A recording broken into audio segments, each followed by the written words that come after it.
You're 65. It's not the case anymore. We're talking about the Encore career this morning with the CEO of the Senior Community Center. And thank you so much for joining us this morning. Glad to have you in, Paul. Hey, good to see you again, Alexis. Okay, so the concept of the Encore career is exactly what it sounds, a second career. You're not done. Exactly. You know, when people hit traditional retirement age of 65, they still have a lot of life. I mean, the average woman will live another 23 years. A man has an average of another 18 years, so that's a lot of time.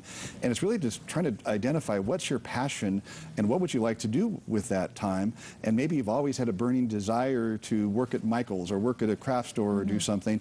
And so it's really thinking about it and doing something other than just sitting in a rocking chair. I imagine that's got to be kind of intimidating to think about facing the job force again.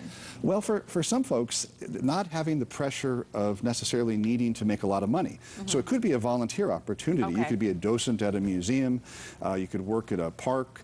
There's all sorts of things that you could do, or you know, you're not constrained. Maybe you make minimum wage and you work 15, 20 hours a week. But people have a lot of resource and a lot of talent, and just having people, again, sit in a rocking chair for the last 20 years of their life just doesn't make sense. Doesn't work anymore. Okay, so tell us, for our friends that are watching right now that are thinking, this is something I want to do, how do you get back into it? Well, I mean, there's a number of things, you know. I mean, think about what are you interested in? So do some research, maybe assess, you know what, I've been into crafts, so maybe I should go work in a craft store. That would be one way to do it. Okay. Research what jobs are out there, particularly jobs that might be, you know, 10, 15, 20 hours a week. Get a sense of that.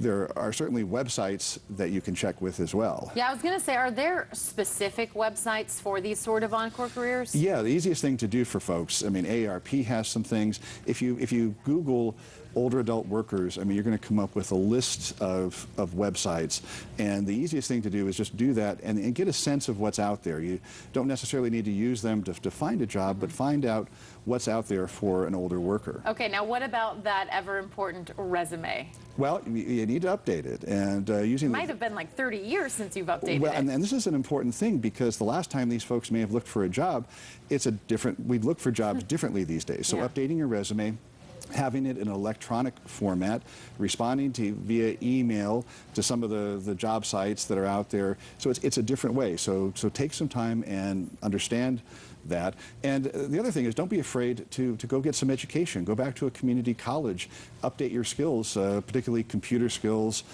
so that you can compete in today's world. I'm imagining that networking is just as important the second time around as it is the first time around too. Absolutely. So it's again following your passion. See others, maybe your friends or colleagues who've gone and gotten a job. Talk to them. Get out there. Volunteer. I mean, that's a great way to get a job. Is if you're like a nonprofit organization like a senior community centers or others, go volunteer, and before you know it, you might get hired.